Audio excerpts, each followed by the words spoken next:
No primeiro episódio da série A História da Nintendo, ficamos sabendo que as origens embrionárias da empresa vinham desde os séculos XV e XVI, com a influência portuguesa no Oriente por conta das grandes navegações.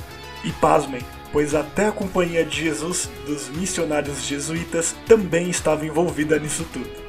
Para quem está confuso e não está entendendo, recomendo que vão lá assistir o primeiro vídeo da série, que por sinal está muito bom, e depois voltem para cá, porque nesse segundo capítulo iremos conhecer de fato o nascimento da Nintendo.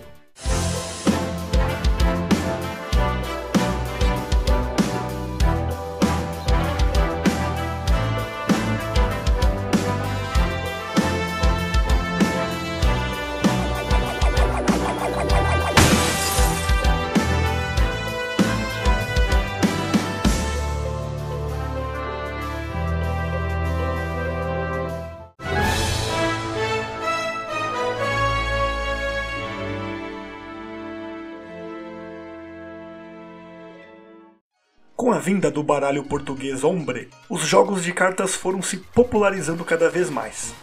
O baralho, que tem suas origens calcadas na Espanha e que também pode ser chamado de homem ou man, incentivou bastante a realização dos jogos ilegais.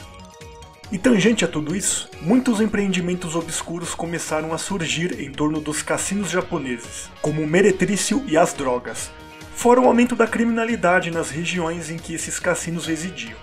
Com isso, o governo então decretou a proibição do jogo, coisa que não deu muito certo, pois já no começo do século XVII, a Yakuza havia se formado e começou a administrar salões de jogos de azar clandestinamente. O próprio nome Yakuza extrapola para o termo uma péssima mão de cartas, pois a palavra representa a sequência numérica 8, 9 e 3, considerada o pior tipo de mão de um jogo de baralho típico japonês. Depois que o governo proibiu a fabricação das cartas Hombre, a Yakuza e outras organizações criminosas sempre arrumavam um jeito de criar um novo tipo de jogo de aposta. Isso foi se sucedendo durante muitas décadas, como o jogo de gato e rato. E não era para menos, pois a Yakuza necessitava de um conjunto massivo de cartas para a administração dos seus cassinos. Só que mal eles sabiam que em meio a esse inteirinho em que os jogos de cartas estavam envolvidos, é que nasceria o Hanafuda. No início, essas cartas não foram proibidas porque não tinham números, o que as tornava menos atrativas para os jogos de azar. Só que não demorou muito para que a Yakuza e outras organizações criminosas inventassem uma nova forma de jogo de aposta envolvendo as cartas de flores. Eles deram ao novo jogo o nome das próprias cartas, associando assim as cartas Hanafuda a antros de jogos de azar e gangues perigosas. Desde que o Hanafuda começou a se afiliar ao submundo do crime, muitos fabricantes pararam de fazer os cartões na esperança de manter sua imagem desvencilhada às organizações criminosas. Dizem também que entre 1830 a 1885 houve períodos em que a venda de Hanafuda ficou proibida, algo que poderia manchar ainda mais a reputação dessas cartas. Poderia, se não fosse pelos novos rumos políticos que o Japão estava seguindo, que era a transição do período Edo para a era Meiji em 1868. Ano em que o Japão emergiu de um longo período de isolamento diplomático e cultural, abrindo as porteiras para o mundo exterior e trazendo a modernização.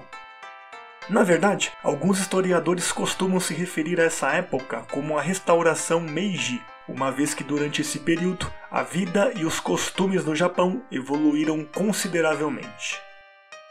Como consequência da Revolução Meiji, temos um governo democrático, a modernização da estrutura econômica do Japão a partir da abertura dos portos que anteriormente estavam fechados para o comércio externo e o desenvolvimento da urbanização em detrimento do sistema feudal.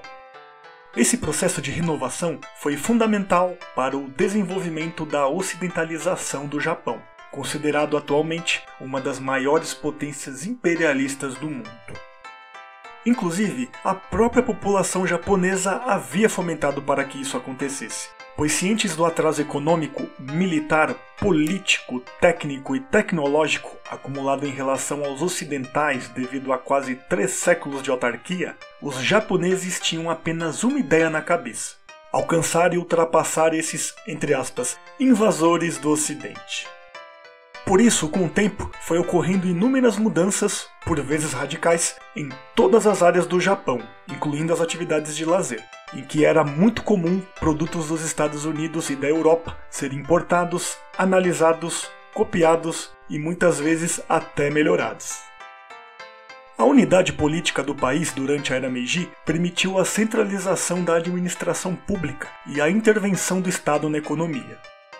Isso, por sua vez, possibilitou reformas econômicas que consistiram na eliminação de entraves e resquícios do modo de produção feudal, na liberação da mão de obra e na assimilação da tecnologia ocidental, preparando o Japão para o capitalismo.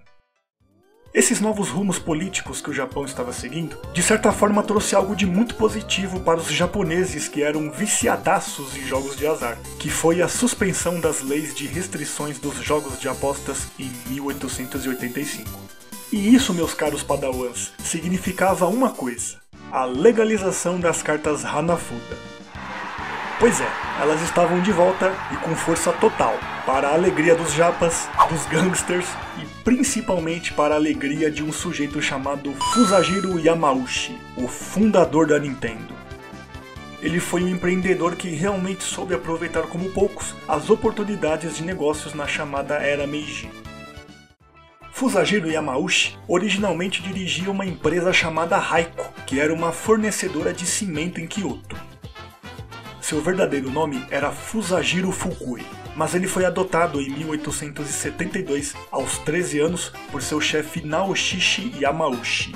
Algo que na verdade é extremamente comum no Japão, até porque os registros do governo mostram que a grande maioria das adoções eram de garotos ou mesmo de homens. Como assim? Não entendi. Eu sei que vocês estão pensando, né? Um tanto estranho isso. Adultos que adotam outros homens adultos. Mas muitos empreendedores recorriam a isso, como meio de assegurar que a empresa pudesse permanecer um negócio de família, mesmo quando não havia nenhum filho biológico para herdar o negócio.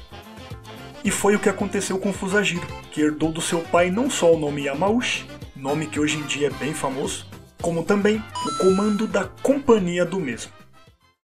Alguns anos mais tarde, Fusajiro Yamauchi viu uma oportunidade de negócios gigantesca com as cartas Hanafuda.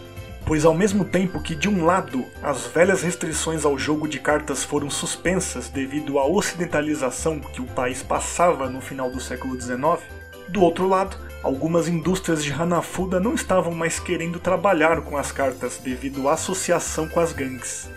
Ou seja, sem as velhas políticas chatas de restrições e sem a concorrência pesada de mercado, Yamauchi não teria nenhuma pedra no seu sapato e viu seu caminho livre para a comercialização dos cartões. Galera, sujeito esperto esse Fusajiro, hein? Com isso, ele mudou seu foco para essas cartas, tornando-se um dos poucos fabricantes exclusivos de cartões Hanafuda no país naquela época. Sendo assim, no dia 23 de setembro de 1889, era fundada uma pequena loja de Hanafudas, com o nome de Nintendo Koppai, com sua sede no leste de Kyoto, perto das margens do rio Kamo. Como a Nintendo Koppai era apenas uma loja, ali também funcionava como um escritório em que os clientes iam até o local para adquirir as cartas. O termo Koppai está associado com cartas, porém não é clara a etimologia do termo Nintendo. É geralmente considerado que é uma palavra composta, cujo significado é deixar a sorte para o céu, ou deixar a sorte nas mãos do destino. Algo que poderia aludir à proibição de jogos no Japão. No entanto, também existe a hipótese de que seus kanjis signifiquem jogos de azar. Tudo a ver com uma empresa do ramo de baralhos, né? Além das cartas, Fusajiro Yamauchi também administrava em paralelo o negócio de concreto na região de Kyoto. Um negócio que por sinal é tocado até hoje por um Yamauchi da geração contemporânea. Mas não tem como negar que o coraçãozinho de Fusajiro batia mais forte em relação às cartas Hanafuda, visto que ele sempre foi um jogador inveterado desses jogos. A prova disso era que ele mesmo confeccionava manualmente as cartas Hanafuda da Nintendo Koppai, pintando cada carta à mão usando cascas de árvores de amoreira. Fusajiro era um artesão talentoso e concentrava toda sua paixão na produção minuciosa das cartas. Fazer Hanafuda é muito mais difícil do que parece. São letras minúsculas, com dimensões de 3,3 por 5,4 centímetros, mas que são bastante grossas, pois são feitas com diferentes camadas de argila, madeira e papel. Naquela época, ainda não haviam máquinas capazes de realizar tarefas tão complexas, então as cópias tinham que ser feitas à mão, uma a uma. A arte das ilustrações e suas cores, ao contrário, eram feitas com chapas de impressão gravadas em madeira. No final do processo, nem todos os cartões tinham a mesma qualidade, como espessura da casca, acabamento das cores, etc. E apenas as mais belas cartas eram preservadas e o restante era completamente destruído. E como resultado, tinha-se um trabalho primoroso, mas com um ônus: o preço exorbitante das Hanafudas. Os modelos de cartas da Nintendo Kopai eram bem caros, mas para a felicidade da empresa, logo elas se espalharam pelas diversas famílias mais ricas de Kyoto, gerando uma fatia bastante substancial para o comércio da Nintendo. Com o tempo, a Nintendo Kopai rapidamente se tornou a fabricante de cartões Hanafuda mais proeminente do Japão, com a Yakuza sendo seu maior cliente. Pois é. E para vocês aí que estão curiosos em conhecer mais detalhes sobre essa parceria da Nintendo com a Yakuza, fiquem ligados no próximo episódio, pois além disso, também serão abordados os diversos tipos de cartas que a Nintendo produziu ao longo dos anos, e que continua produzindo até os dias de hoje. Galera, vou ficando por aqui, muito obrigado por terem acompanhado o episódio, e espero profundamente que tenham gostado, tá bom? É isso aí. Nos vemos num próximo vídeo.